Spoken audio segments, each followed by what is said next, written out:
Okay, let's start.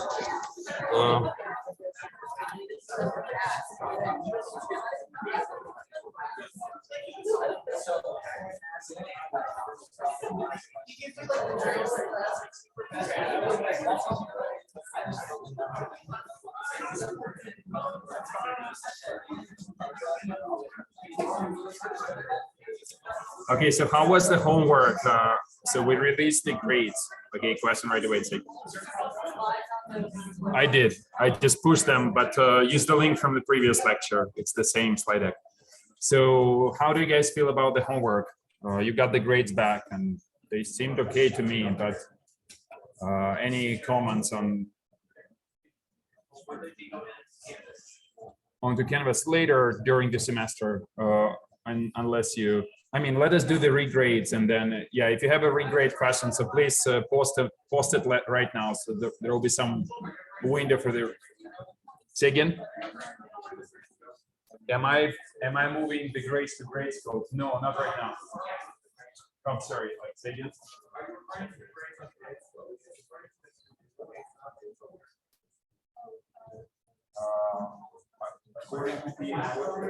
Hey guys, can you slow down a little bit, because I can't even hear the questions, and despite the fact that half of you are on Zoom or somewhere, it's hard to hear. Say again. I'm sorry.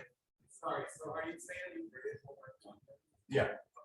And I'm trying to push the TAs so they grade a little faster homework too, so we have a faster cycle. One organizational thing which I wanted to bring up was that I am trying to switch my office hours and maybe TA's office hours to a time which is a little bit more convenient for everyone. So I posted a poll, and I mean, hardly anyone replied. So maybe like it was 20 people who filled in the times which work the best, right?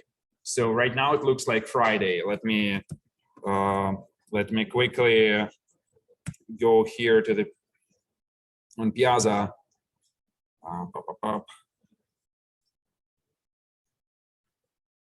I didn't put it on. Maybe I didn't put it on Piazza. So what's the? I don't want to search it right now. So we can probably do Canvas. But the idea is that please fill in the times which works the best. So people who are struggling with homeworks or with class material, your best bet is just show up for office hours. Talk to me. I like talking to people, and talk to TAs as well. Make sure that you get your questions answered. So please fill in the poll. So any questions about the poll? So does anyone know that it's there? Good. Plus, my next measure will probably to put it as a part of homework and make sure that you will get some points for that. Okay, that's our administrative agenda. So let's go back to class. So what we are doing today is the following. So people on Zoom, yeah, I'm recording. You can hear me, right? I hope. So what I was saying, yeah. So today our goal is to take into topic of linking and loading. So it's essentially like we know enough about how to write programs, and I start almost like every lecture for the last couple of weeks with those 2 sentences that we learn enough about assembly, right? And then I teach you a little bit more assembly, and it will happen today as well. But I guess it gets more and more real and more fun. So today our goal is to understand how programs actually are linked and loaded in memory, right? And I will explain what it means, right? And then we'll take a look at a real example of a Hello World MIPS program. And your next homework will ask you to actually write real MIPS code in assembly. So not on paper, but for a simulator. Okay, so in order to understand like the goal today is to, and just wanted to get rid of this. Okay, the goal today is to load program in memory. in order to load the program in memory and start running it, we obviously need to know what is that there in that program, right? So what's inside? So who can tell me? Who can guess what parts of the program we need to care about to make sure that they are loaded correctly and can be executed? Any ideas? Nick? Yeah. Text or the code itself, right? What else? You at this point, you should be guessing a little quicker, yeah. Any libraries, and libraries are actually a subject of today's lecture. So libraries require some special treatment a little because they are programs themselves. So you say, okay, look, I have multiple programs and I somehow have to merge them together. And that's essentially the topic of today, how this merge is happening. But let's imagine we have a single executable file. What is there besides text and code? Memory locations. So you probably wanted to say data section, right? So the data section is part of the, actually it's a little, you're right. So it's a little bit more complicated than just data section, right? And this is where I kind of getting to, right? So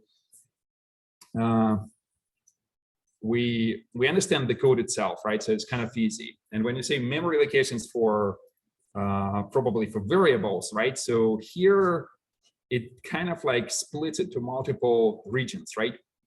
And that depends on like what kind of variables are there, right? So and let's just make concrete.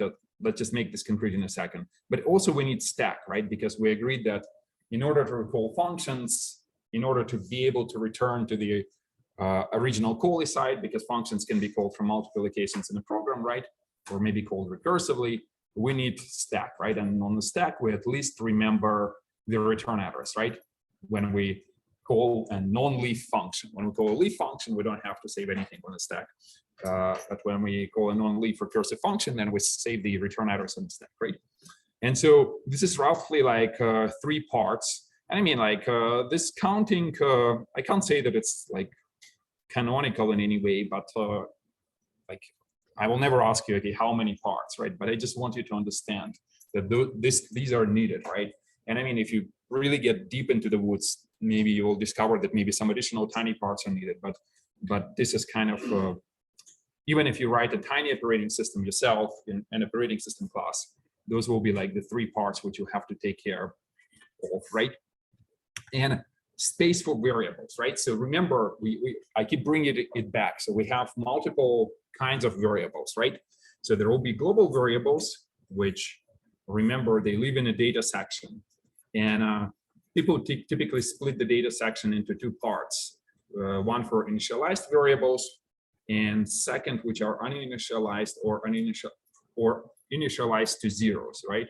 So and it's called better safe space. So the variables which are initialized to 0, they go here. So we don't have to keep it on this, but it's a minor detail. So just kind of remember the data section, right? There will be local variables, and I mean, now again, I can be very, very concrete. Remember, every time we want to allocate an instance of a local variable, what do we do? What kind of instruction we have to put and where?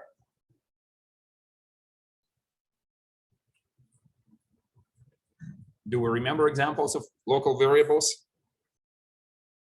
Imagine we have a function foo, and it has an int a here.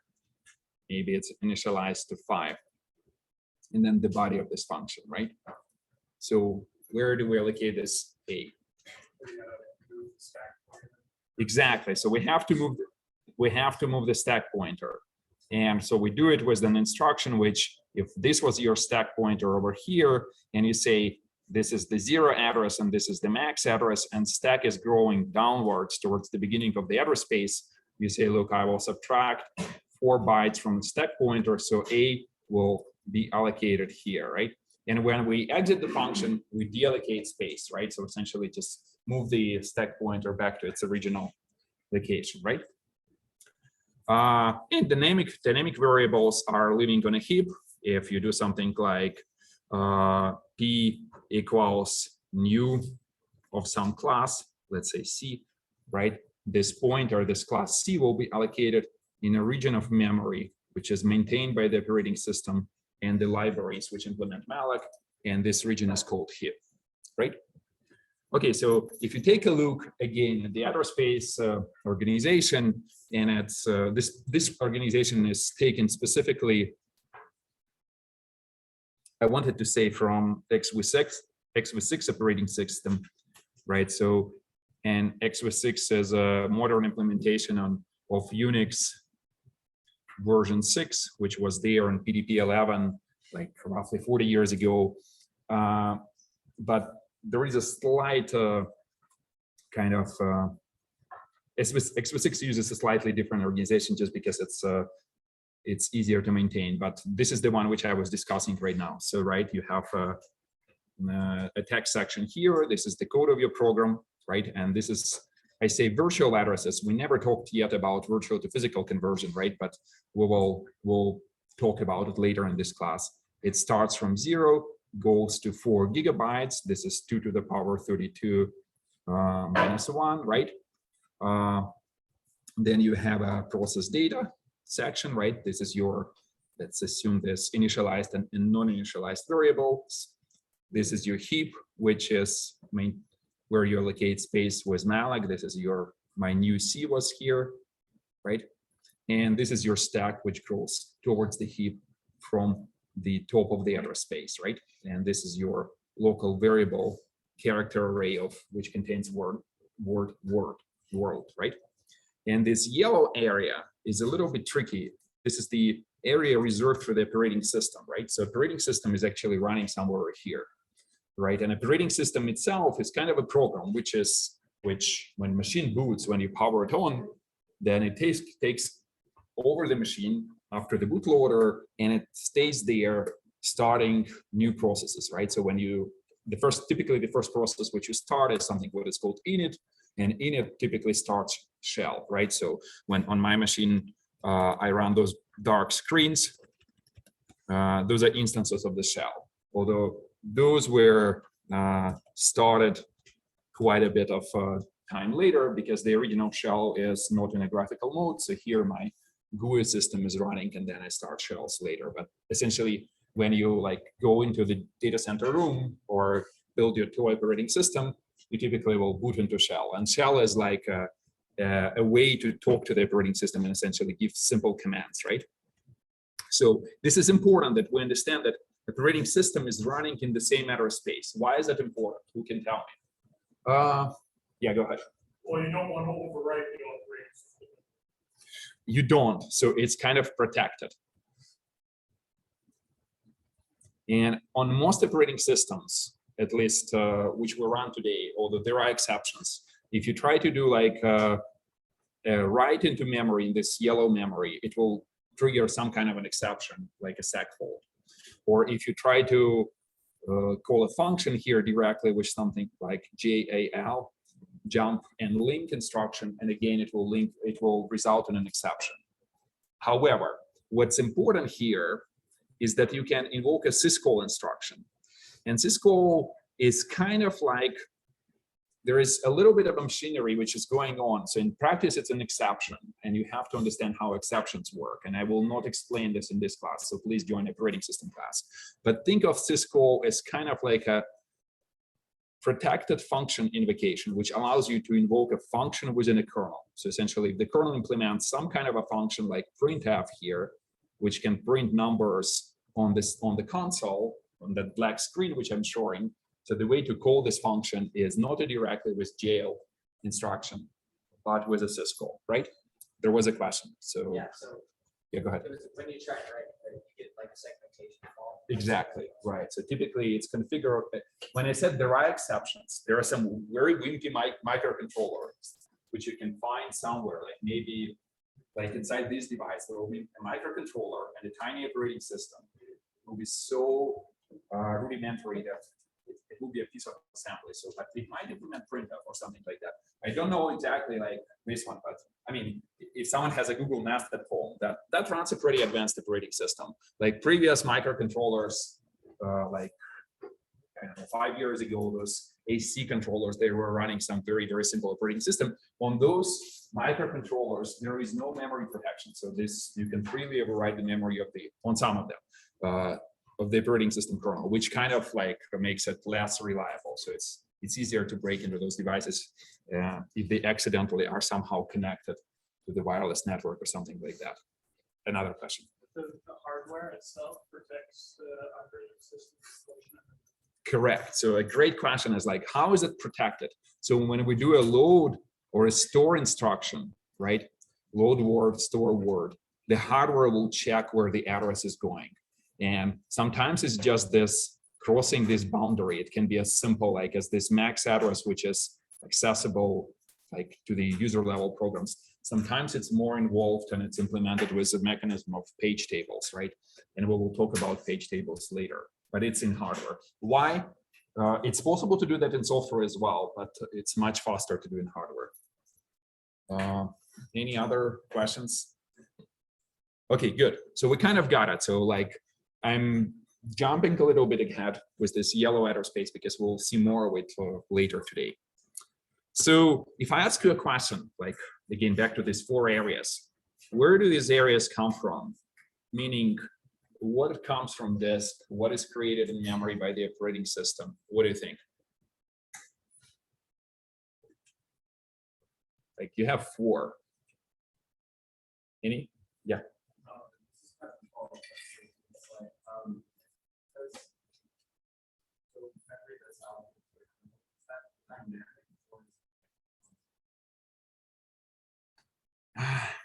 That's a great question. Let's say constant. So imagine there is like something like what we will call kernel base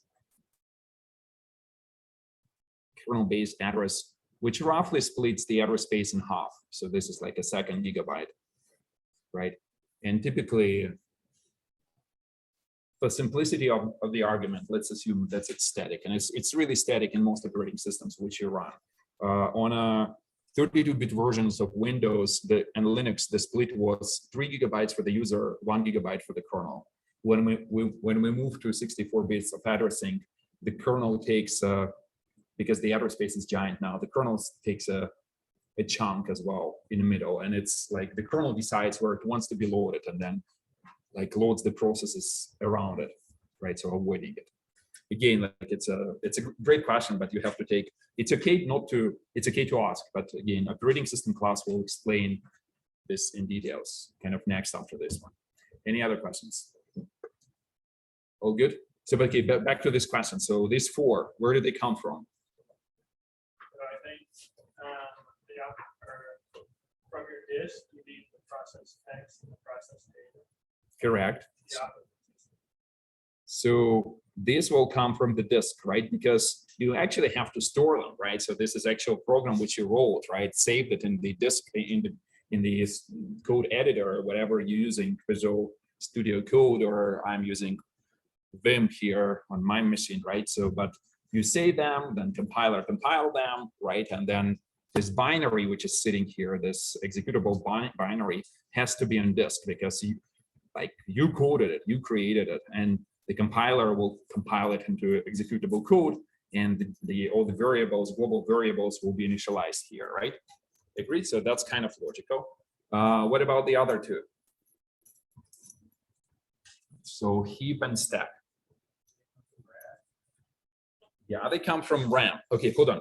Do you understand that? That's a great question or a great comment. This is the picture of the RAM, right? So this is all memory. So sorry.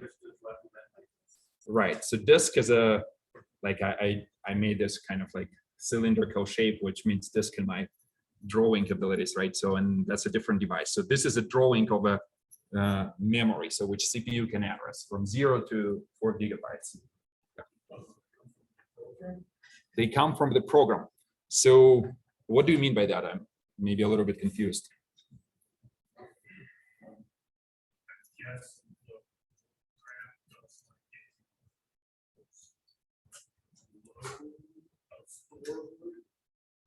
I guess you're in a very right path, but let me correct you a little bit. So this operating system kernel, this OS kernel, I mean, the terminology here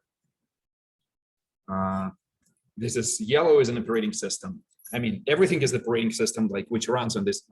Yeah, okay, terminology is kind of awkward, but I will call it kernel. So kernel is like the core part of the operating system, which is protected and which starts other processes, implement system calls, right? And the operating system kernel, when it loads new program in memory, the process heap doesn't need, it's unallocated, so it can be all zeros initially, right? And so the operating system just says, okay, I will allocate some region for this one, and I will allocate some region of memory for the stack, right? That's what I wanted to kind of hear and explain here, right? And maybe this is where you were going, saying that you kind of right, saying that this. Maybe the program asks for help from the operating system, and then the operating system. Correct, exactly. This is a very well formulated kind of statement, right? So I agree. So the stack typically is allocated before the program even starts, but this heap region evolves and grows, and stack is growing as well, but heap is more interesting because this malloc actually runs as a library. So it's not part of the operating system. It's a library which is linked with your program, right? And typically the base implementation of malloc is provided by either language runtime or something like libc library, right? And then this periodically asks operating system for more memory when it runs out of space in this original region, and that's why it's growing this way, right? That's what I was trying to explain, right? Okay, so if we understand this diagram, right, then we kind of understand what needs to happen to load a program in memory, right? So typically this functionality is implemented by the operating system here. So operating system will provide a system call. On Linux, on Windows, it's something like create process, if I remember correctly.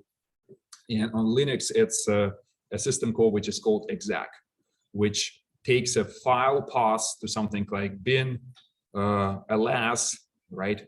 And alas is a program. Let me show you here. So it's just again super concrete. Alas shows all the files. Okay, just that's my home. Let's go to root. So this is the content of the root of my file system, right? So ls is a program. I just shell started it with an exact system call, and you will learn more about those system calls in different classes. First, in like you will learn how to program Unix operating system. So it's not our subject. I just give you some kind of intuition how it works, right?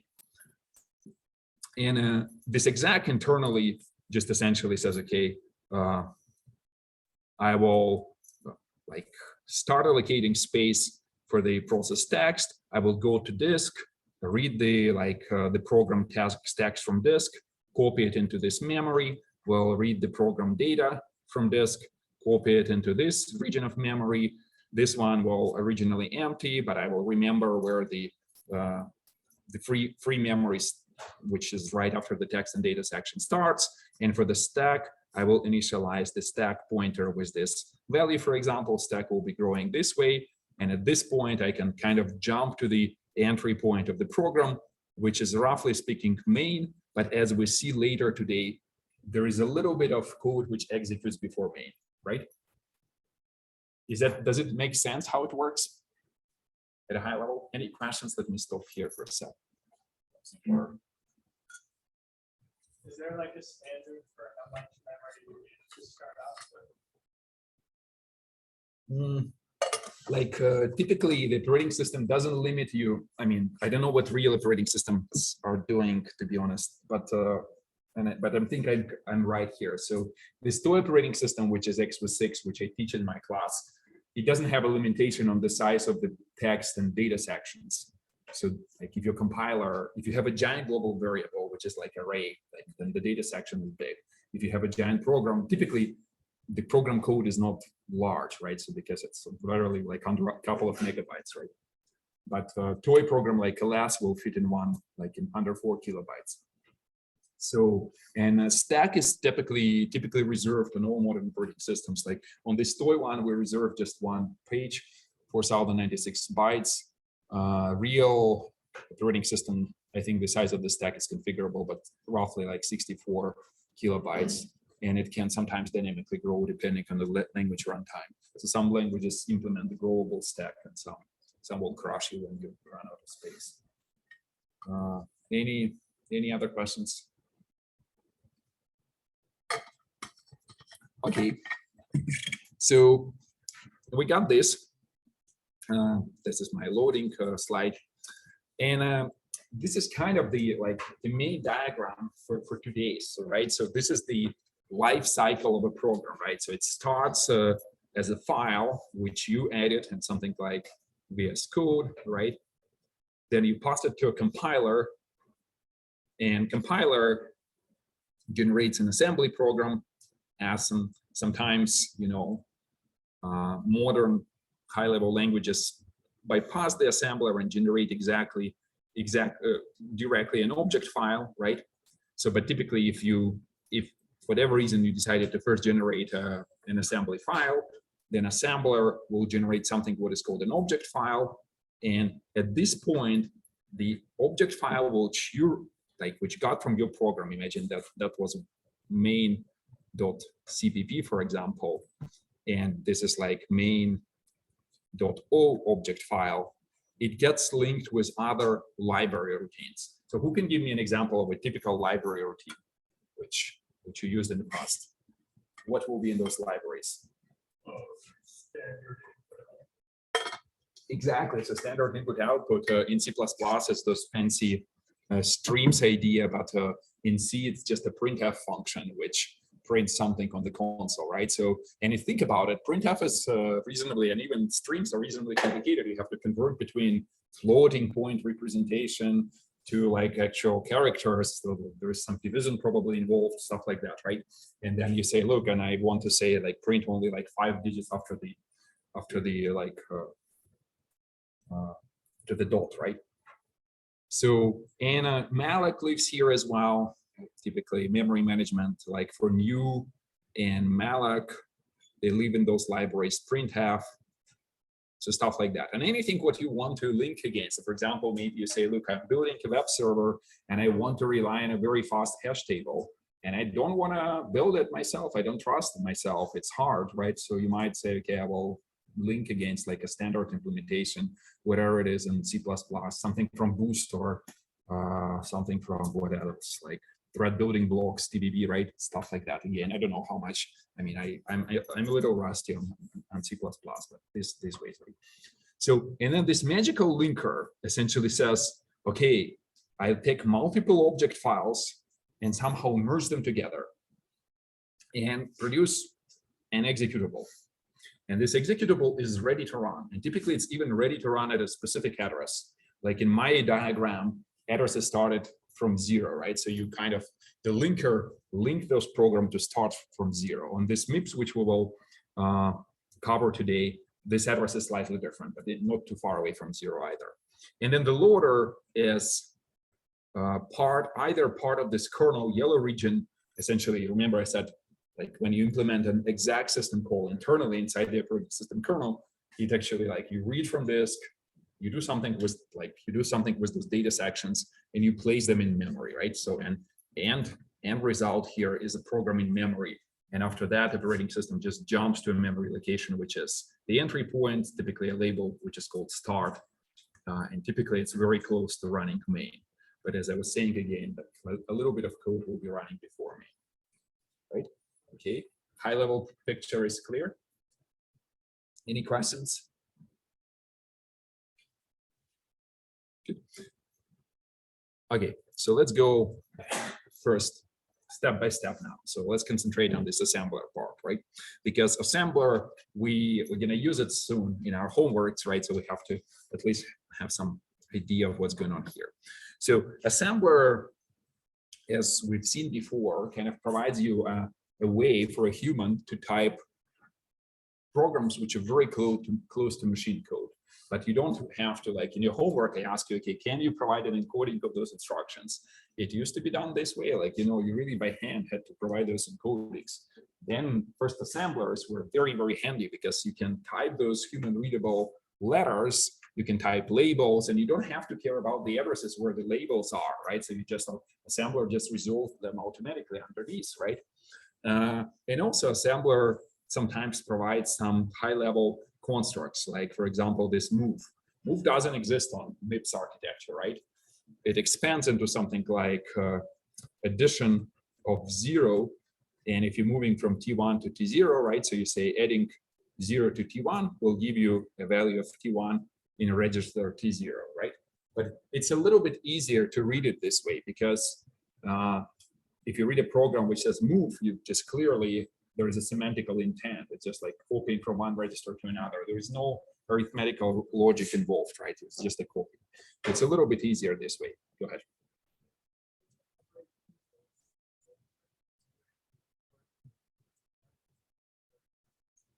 The compiler, yeah, like it's a great question. So typically not, because compiler is implements a language which is higher level than assembly, right? So C itself is not too far from assembly. So you kind of, with a little bit of experience, you'll be able to see through C, right? So that it's called performance transparency somewhat.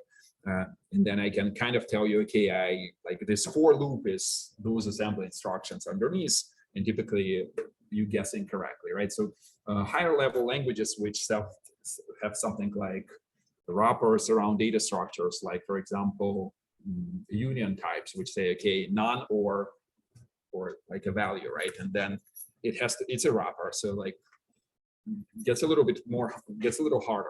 You need to understand how the language represents union types, for example, right? So at the level of C, typically you don't even do this. You don't do move. You say A equals B, right? That's your kind of move at the level of C, right? And then compiler itself just generates, maybe depending on how you build your compiler, you can generate something like move, or typically in a modern compiler, it will generate something what is called intermediate representation, and then you will generate machine code, right? But you got the point. So assemblers, for example, BLT, which is branch less than, doesn't exist in machine instructions and is expanded into this again, set less than, and then branch not equal, right? And why is that? Again, it's just, imagine it's much easier to read the code when you have BLT versus like you say, well, what is going on here in these two instructions? Like what's the intent here? When are we jumping? What's the condition, right? So it's helpful. And here, note one additional thing is that in order to even like do this conversion, you need an additional register. And there is a special register which is called assembly. It's an assembly register. It's reserved for assembly temporary, right? So it's a temporary register which is used exclusively by the assembler. So essentially, you shouldn't use this AT register unless you know for sure that this expansion will not happen, right? So just because it's a temporary value which you need here in this construct, right? And there will be a little bit more. You will see more, right? But mostly, as I say, it's still the two major benefits. So this is kind of a side effect, but the two major benefits is that you don't have to encode opcodes, because even for me it's hard. You know, like someone was asking today or yesterday on Discord, where's this table in the book which shows you all the opcodes? Yeah, I don't know. Like, yeah, I have to scroll through the book myself, and it's actually in like 5 different places, which is also annoying. But with assembly, it's much easier, right? And the second is that when you have labels like jump to some kind of label foo, you don't put this address. You just essentially put a human readable label, and the assembler will figure out where this label will be in the text section, right? Okay, so we got this assembler, and now assembler produces these object files, right?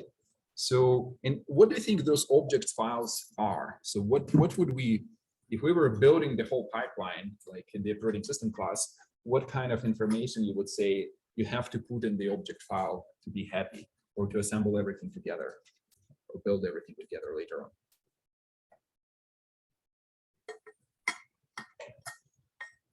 You were first, I think. Say again? No worries. No, but like libraries will live in something like libc.o here, right? In this object file. This one is yours, let's say main.o, but it's just a file. It's a format, right? It's a container. The question is like, what's inside this container? Imagine you designing this container. probably still need like all your function names so that you can use them. Function names, yeah, that's correct. Oh, yeah, you actually, it's a genius idea. So what you're saying is that if libc is providing a printf function, right, implemented actual code of printf libc here, sorry, then if you're using a printf here in your main program, right, in main, then here you don't have implementation of printf, and you need some information to track the fact that this library actually provides printf and this one requires printf. And then later on you will like assemble, when you merge them together, you will like replace with a correct printf label, right? So it's called exported symbols and unresolved symbols, which unresolved are the ones which are still not provided by the program, so they have to come from elsewhere. And exported are the ones which the library implements. And maybe some of those functions like foobar here, sorry, it might not be even exported because it's like internal library function, but printf is exported, for example, right? That's a great suggestion. So what else besides those information about symbols, which are required and provided? We still need some information about where the text, it's a file, right? Main.o is a file on disk. We need to understand where inside the file will be a text section, where will be a data section, right? Some information about those symbols, some debugging information, right? Because debugging information is generated by the compiler. So compiler might, for example, include something, the references to the source code. So when you single step the program, the debugger can show you that you know, you're on line 55, or even embed the entire source code of the program inside here, right? And plus, yet additional bit of information for how to merge those together, right? And that will become a little bit clear a little bit later, right? But again, so those object files, conceptually, there's 5 kinds of information. There will be a header, which defines the size of the code section, name of the file, creation date, the code itself, right? So instruction and data sections, right? Relocation information, which is needed to essentially perform merge of multiple object files together. The symbol information, which is like global symbols provided by the library or by this object file, and symbols which have to be imported from other modules, right? So that's exactly what you mentioned. And then debug information, right? And it's kind of intuitive. You say, look, a simple example, which is a real object container file, which was called AOut, which was used earlier, maybe 20 years ago, looks exactly like this. So there will be an AOut header in the beginning of a file. There will be some magic number for you to make sure that you're really looking at the AOut file versus some JPEG or something like that, right? There will be text section, data section, and those other sections. Nice. Other sections, and at this point, let me just kill my Firefox so I don't receive messages.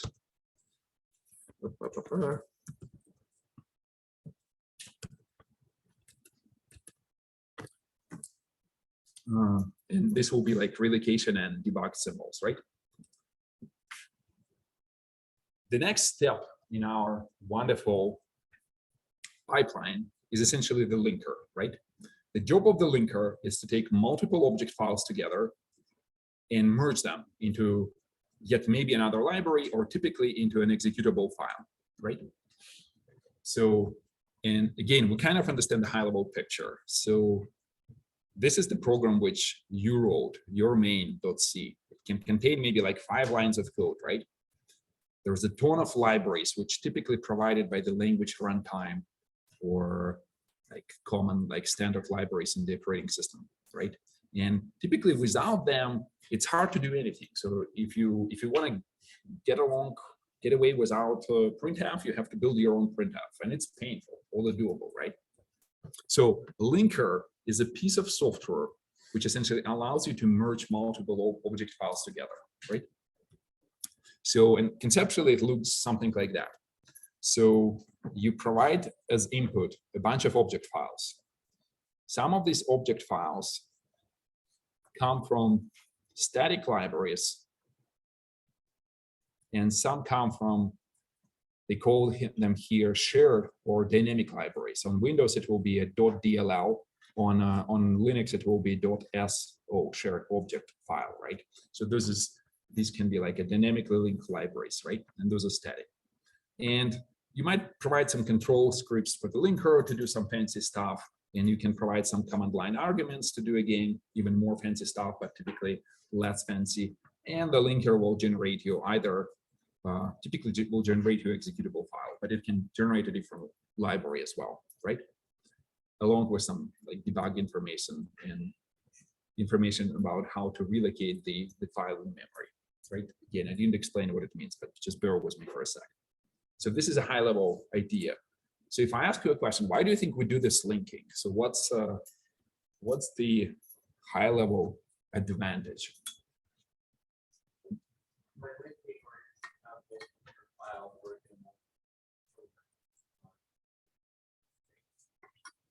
Exactly. So we can first save space on disk by not, for example, having multiple instances of printf linked together. And I will provide like a little bit of a motivation with complete numbers. What else?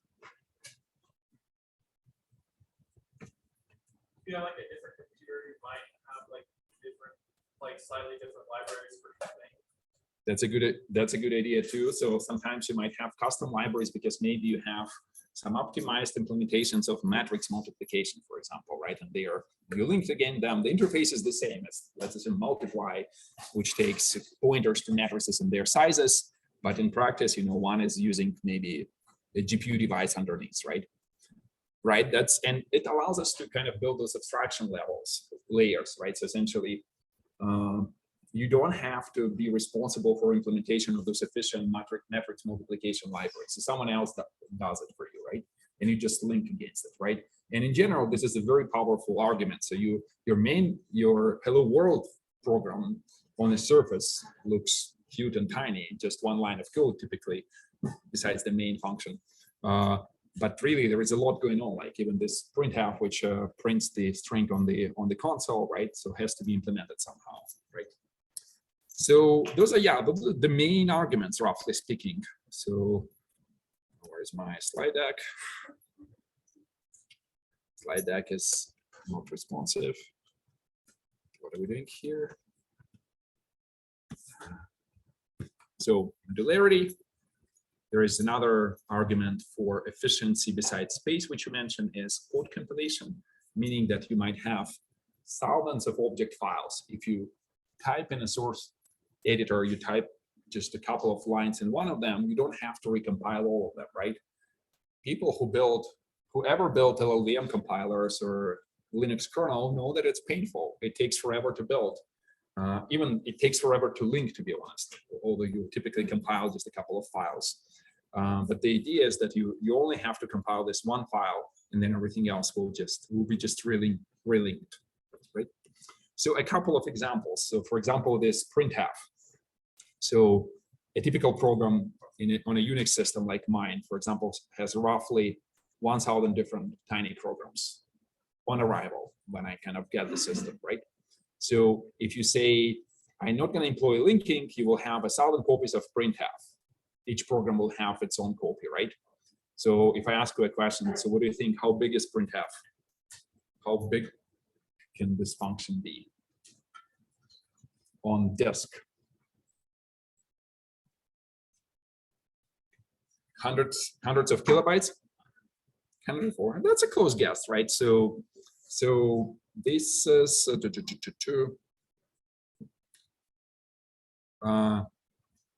on my system, like this is a real number. So I do like list all the programs inside the bin. I have 2,504 programs. Printf itself, although I didn't quantify, I got the number from somewhere, 5 to 10 kilobytes, which means that if I do multiplication, by not saving it within every program, it saves me 10 to 25 megabytes on disk, which is tiny by modern standards of laptops and cell devices. But again, if you think about something like an embedded system, you know, the price of a device which comes with 25 megabytes of disk space will go up like from $1 to $2. But if you produce millions of those, that's a huge deal, right? So, and similar,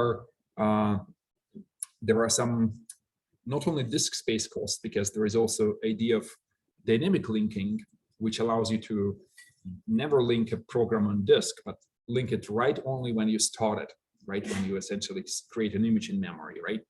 And that will allow you to again save. So what I meant to actually say here, so that allows you to share a copy of printf across all programs running in your system. So for example, on my Linux laptop, I have 250 programs running, and if I share a single instance of a printf across them, it will allow me to save 1 to 2.5 megabytes of RAM, right? Which is a big deal. Okay, so I mentioned kind of just a second ago that there are two kinds of linking. So static is the one which I was talking about. So typically, you take your main function plus the static libraries and you produce the executable, which the system can load in memory and run. Dynamic linking is a little bit trickier, which allows you to save more space when my main function itself just if it's like on Windows, and it will be something like main.exe, right? Executable file, but all the dynamic libraries are sitting somewhere and those are called DLLs, right? On Windows, .so shared objects, dynamically linked libraries in Windows, shared objects on Unix. Those are sitting somewhere in a file system. And then only when I start this program, and not me, I started, but the operating system loads it in memory. Only at this point we do the linking, which is a little bit tricky, right? So because static linking is done statically when you compile the program, right? When you press compile button, dynamic linking is done when the program is started. Again, this is more of a subject for an operating system class, so I wouldn't like worry if you don't understand fully what it means. But at the same time, the book mentions it, and it's like it's nice to have at least some high-level understanding of what's going on. If you want to in details understand how this shared libraries and dynamic libraries are implemented, you have to take the operating system class. But just to give an example, if you simply have some kind of hello world style application, if you link it statically, and this is a directive to the GCC compiler, which says, okay, just link it, then on disk you will have the whole program will occupy 725 kilobytes of disk. If you do a dynamically linking example, just essentially emit this argument, the program only takes 7 kilobytes, right? So it's a savings of an order of 100. Again, in modern world, does it matter? On desktop system, it does not, because today we run jails and containers and what is it? Docker, Kubernetes, which is like an entire image of the operating system, which is shipped along with your program, just so you don't have any DLL dependencies which you don't want to, and everything is pre-configured. That's the data center world, because the memories and disks are so cheap. Again, in the embedded system world, it still matters, right? So because it's like memory is still expensive there. Someone had a question.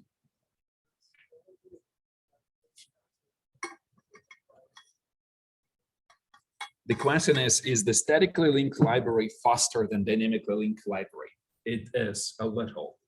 It's very subtle, and no one will admit it to you unless you really paid to make it faster. Why is that? Because dynamic linking employs those, it's called a lazy linking, meaning that you start linking only when you call a function. Before that, it's kind of a stop, and you say, well, nothing is there. We don't know where the jump has to go. It just goes to a specific stop function, which then resolves where this function is in memory, loaded from a different library, and then replaces this jump. And the second jump is always faster, but the first jump is expensive.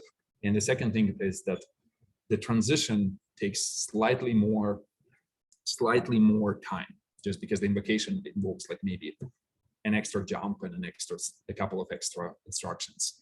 Again, it only matters when you are in the world of super optimization, where you paid to do some high frequency trading, for example, or compute genomic sequences, and because of the base scale of this, like it's billions of things which you have to do, then it matters. And again, let me step back. It's possible to make it fast by making sure that the function is inlined and is not linked, because any function invocation will be wrong at this point. So you would still want to have like essentially inline everything what you run again. I don't know. Typically people by the end of the CS degree, my students, they understand quite well how to optimize the code. So, and I wish you guys will get there as well. So that's why I kind of stay and talk about it, but it's probably a little bit early. Any other questions? All good? Okay, so what is the Specter linking? Again, conceptually, your input is just a bunch of object files. Remember those containers which describe what's inside. Code and data segments, a symbol table which describes what is important, what is exported, and the output can be an executable file, or for example, another library if you're linking to produce another library. If you look at this diagram, so for example, you have an object file here, which is called A, it calls B, C, and D functions. This object file B calls C and E functions. And you say, well, when we assemble this executable file, so functions from A show up here, functions from B show up here. And since you still need B, C, D, and E, right? So you take C from here, D from here from this library, E and F, whatever, E is from here, right? And conceptually, you just keep merging existing code, right? If you kind of zoom in a little bit, this is how it works. And this is kind of how it physically works. So you say, I have 3 object files, A, B, and C here. Each of them has a data section and a text section. So this is text section of A, text section of B, text section of C. And you physically, the linker will produce a text section, which is a merge of these 3, right? So I will just color them, not color, but have a different pattern here, right? Is this clear? It's as simple as this, but there are some like tricks involved, but at a high level, simple, right? Similar with the data section. So just essentially merge the data section together, right? Agree? There are like, if you ever heard these words, link time type,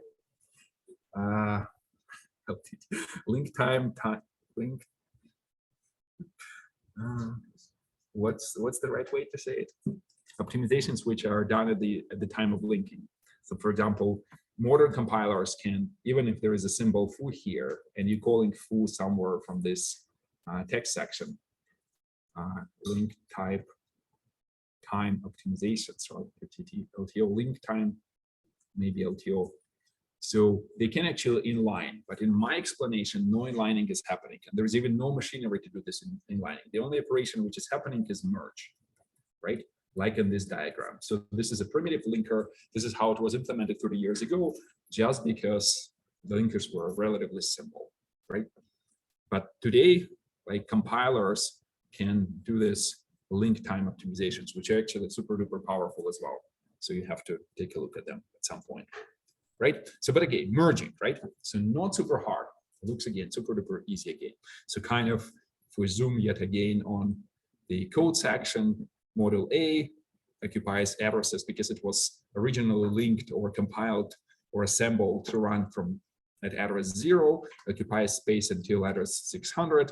This one from address 0 to 400. This one from address 0 to 500, right?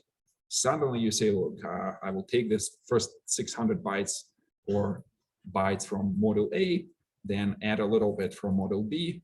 That's a new address. If you add 600 plus 400 in hex addresses, that will be the address A00.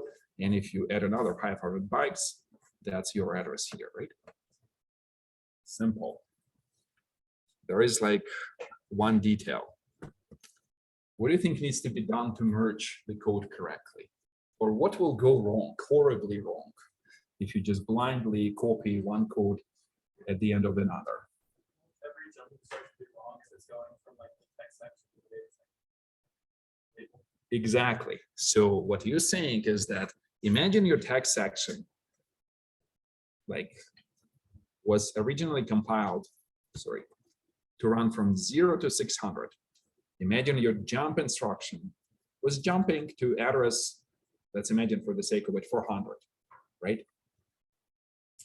And imagine now you're moved because during the merge, your addresses start from maybe address 500 to addresses 1100, right? You still have this jump. You still want to jump somewhere over here, right? This is an offset kind of from this 0 to 400. That's where you want to jump, right? You still want to jump at this location, but suddenly it's no longer 400. It's what? It's 400 plus 500, right? So it's 900. That's where you have to jump, right? Your goal is to jump to 900 because your text section got moved in memory, right? So, and of course, if you simply copy without doing anything to this 400, you kind of screwed at this point. You will jump somewhere, some undefined location, or as you were saying, maybe you jump in a data section if you're unlikely. Yeah, that can happen. Agree? So this is kind of the main motivation for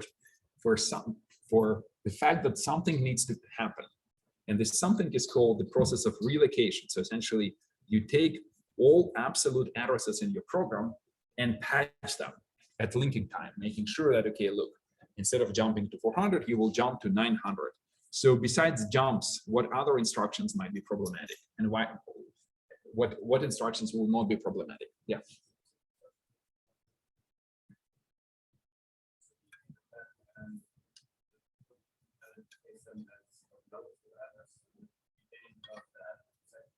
Correct. So what is you kind of jumping forward and say, what will be the solution? So something needs to happen to this address, and you're right. It has to. We have to add 500, roughly speaking, at this point. That's the goal, right? I agree. That's what the linker will be doing. Linkers sometimes do additional operations, but this one is the most common. Like add an offset, exactly, or add the distance by which you were moved in memory. So this offset arises because we're compiling like this program parts of the program. So we have to take into account different groups. Why are we linking all three of these? Why we're linking? Because in the end operating system wants to run it as a single program. On disk, when you compile it, it might exist as multiple object files because you have one instance of a library which implements printf, and maybe when you compile the program and about to run it, or when you compile it and put it on disk, you link with this printf, put it on disk, and then the operating system will simply load it in memory.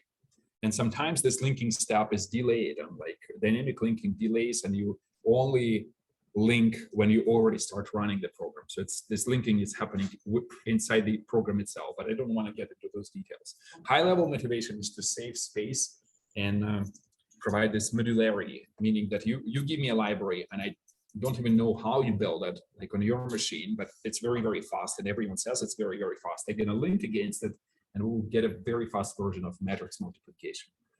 You don't even have to give me the source code. You just give me the object file.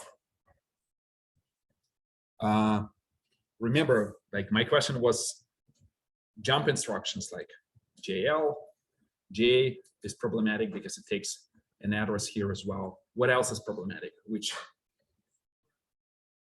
store and load function. So store and load, unless they're using something like GP as an offset, right? Because if they use GP as an offset, maybe, no, you're right. So because GP will grow and this number, this A and B will definitely change, right? So yeah, they are problematic as well. But not all loads and stores, because some loads and stores, if they use GP as an offset, they are bad, they are problematic. What if they use something like a stack pointer? Are they problematic or not? Say again, it's a quiet but probably right idea.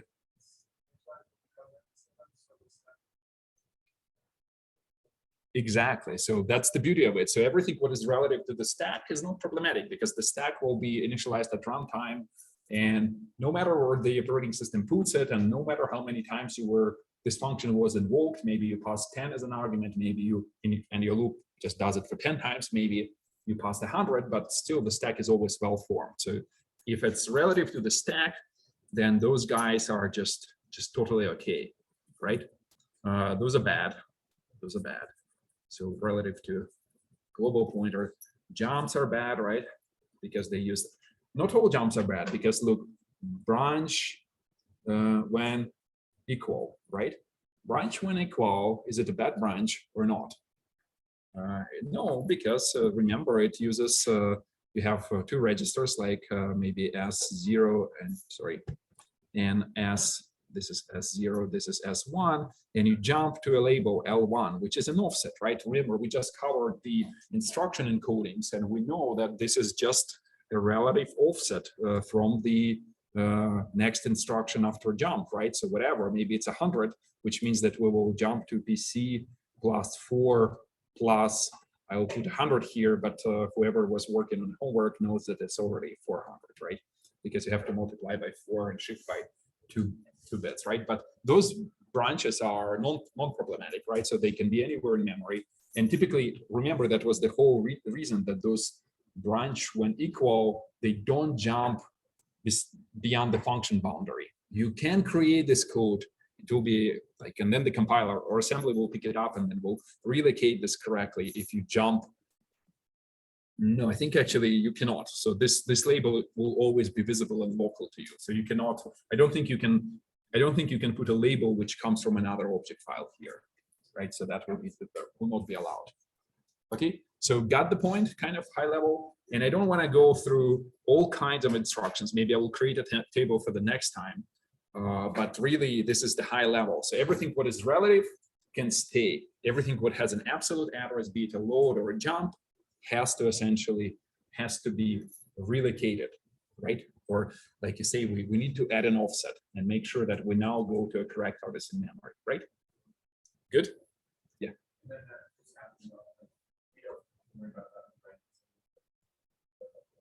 Right, exactly. So the linker does it for you.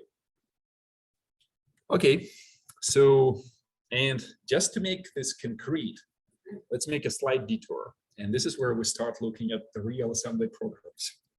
I know it's a little tiring. So the very first, like when you learn any language, right? Any modern language book will start with what program? Which does what? Hello world, exactly. So of course we will learn how to build this hello world program in MIPS. As I was saying, you know, it's not a surprise. So now this is your assembly, MIPS assembly file. The book provides an overview in the appendix A, which you should start reading, right? But I wouldn't like, it's kind of very, very intuitive. I would use it as a reference. Most of it you can get by example, right? Again, there are two ways of learning programming languages. One is to read the manual, and that sometimes it's kind of painful, and the other is just like learn by example, right? And Rust does it, for example. There is like, you want to read the book, you read the book. If you want to just see how other people write programs and just guess how you write the next program, just look at examples. So here, by example, every program will have a text section, right? An assembler needs to know where the text section is and where the data section is. So it has these directives, like they start with this dot, right? Dot text means that everything here, everything here is a text section where the code of the program is. Everything here is the data section where, just like I move my hand and like back and picks it up, and there's no way to disable it. Like here you will be providing definitions of your variables, right? Global variables, right? And here you will be providing definitions of your functions, right? You need to declare main as a global function, so the operating system knows that this is the entry point. So you just say main is global, and this is your main label, right? So kind of intuitively clear. That's how you will start any program in this MIPS assembly. So what do you think you have to place here inside main if your goal is to print hello world on the screen? Anyone? Well, we don't want to build printf ourselves, although it's possible, but it's a good homework assignment, maybe even like a final exam. Yeah. You will call a printf function. I agree with that. In this specific environment, the way it's set up is printf is provided by the operating system kernel. Remember this yellow part which I was showing in the beginning. Printf is not a library function, but instead a system call. And here's a list of system calls, right? So we can print an integer, print a floating point, print a double, print a string. We can read an integer from the standard input, roughly from the console. We can read a floating point number. We can read a double, which is like a double precision floating point number. We can read a string. SBRK is reserving additional memory on the heap area. It's again, like say, operating system says, I'll manage the heap. And so every time you do SBRK, it will give you more memory, right? Exit allows you to stop program, essentially clearly exit from a program saying that it's done. Operating system can deallocate all the resources used by that program. You can print a character, you can read a character. Exit 2. This one exits without any results, and this one is apparently an addition to the additional set of system calls. Exit and prints and returns an integer, right?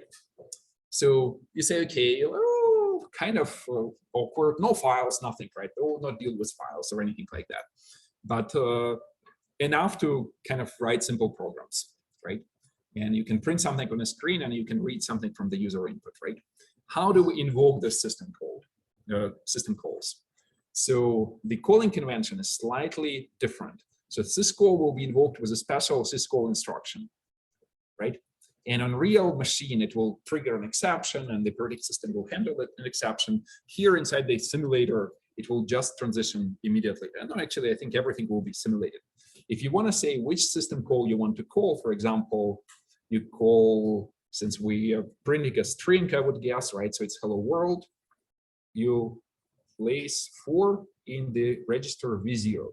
So V0 is in this specific calling convention, which is different from how you call functions, right? Slightly. You say a number of the system call goes into V0 register, right? Easy. And then arguments follow the same calling convention. So essentially, A0 here takes an address to a string in memory, which the operating system, which implements the system call, will put on a screen, right? Some system calls don't have arguments, like for example, exit. Here, this exit obviously takes an integer, which it has to return an exit and stuff like that, right? And some of them will, like for example, if you read an integer, the integer which you read will be returned into register V0, right? If you, for example, want to read a string, then you have to provide an input buffer into which the string has to be read, right? So this will point to the buffer which you pre-allocate in your program, and the second argument will have the max len of this buffer, right? And essentially, the operating system will fill it in. And potentially, I don't know exactly how it works, but if you're running out of space, maybe it will just return an error. But I don't see a way to return an error here, to be honest. What is the buffer? Yeah. Just a region in memory where you think you have space for the string. You can read it straight into like your code section. That's scary, but you can. And I encourage you to do that. Is there something special about the F12 register? Yep. Why did the print float double use that instead of? Floating point registers, which we will cover like in the next couple of weeks, they are slightly different representation. So they are special. Yeah. Any other questions about this set of system calls? So when you actually like execute a system call, does like the system execution just move to the kernel whenever you like put something in that register? Or how Correct. Yes. Yeah, exactly. This is how it works. And the underneath, the plumbing can be a little bit different, but conceptually you can think of it this way. Yeah. So it moves into the kernel typically through an exception handling mechanism, but it's not always the case in modern machines. Sometimes there is a faster pass, which is like syscall instruction is there on x86 machines, which kind of like jumps to a predefined memory address in the kernel, and the operating system configures this memory address to start running execution of the system call, and some change of a privilege level happens, and suddenly the memory which the program was not able to access, the kernel memory, suddenly becomes accessible as well. And then if you write into kernel memory, there will be no seg fault. It's okay at this point, right? There was another question. Is the shell that prints this part of the kernel? Or No, shell runs as a, like the question is the shell which prints this? Shell runs as a user program, kind of. It helps me to interact with the kernel. The kernel will implement something what is called a device driver, which will send or write a specific byte into a specific location in memory from which the hardware will pick it up and like print some character on the screen. Good. Okay, so let's kind of do it. So there is a couple of those, that's the end goal, syscall. Remember, V0 takes 4, just because that's system call number 4, which prints a string, exactly this one, right? There is a little bit of those pseudo instructions. So load immediate and load address in practice gets expanded into something, right? And we'll see like later in what, but conceptually see it's like, please move this 4 into a register, and specifically this one is a little bit tricky because it says move an address, right? Remember, why is it a pseudo instruction? Can anyone tell me? Specifically this load address. There's a good reason for that, which you have to know at this point. The load instructions, the native MIPS architecture doesn't like to And the reason and why? because Exactly. So what your classmate is saying is that if this address message can be any address in the range from 0 to 2 to the power 32, right? Again, I keep writing -1, but the point is the load instruction doesn't have enough space. It has less bits, right? So you can't really do this, right? And that's why this guy will be expanded into a couple of instructions, which will split this address constant in 2 and just merge them with an OR instruction, remember? So great. So, but roughly speaking, that's your deal, right? You say, well, if I have a message, as you can guess, somewhere over here, I will invoke the system call, it will print it on the screen. And when I'm done running the program, I'm a very nice programmer. I say system call 10 means I'm ready to exit, right? And you invoke this exit system call here, right? So we are very close to the end. Just one other thing. So we need this message. So where will it go? It will be loaded in a data section. And you can say, okay, remember you talked about ASCII characters. So you probably can just say, look, I will be just writing the bytes which represent ASCII characters. But there is a shortcut in assembly. So it has this ASCII string directive, and you can write a human readable name, which ends with a new line here, right? But since it's inside the data section, the assembler will correctly generate the code, which will place it in the data section, and the operating system will load the data section and will run it, right? Okay, so this is a complete hello world program. What we will do next time is actually, and I know that this is like, at this point, people start just packing. We will quickly run it actually. So let me just show you. I have it here, just 2 seconds, literally, we have 2 minutes. My hello world S, that's the program, which I typed in my, or copied it from the app, right? You can hardly see anything. I should probably change the color scheme for you guys. But that's exactly what was there on the screen, and we'll be using this QT, what? It's a different machine, sorry. QT SPIM. So SPIM is a MIPS written backwards. And this is an emulator, which essentially just emulates this machine, which we were talking about, right? And if I say file, load a file, and go to this, go to where people, where's my file? It's a wrong class to be OS class. go to the architecture. Actors. Oh, missed it.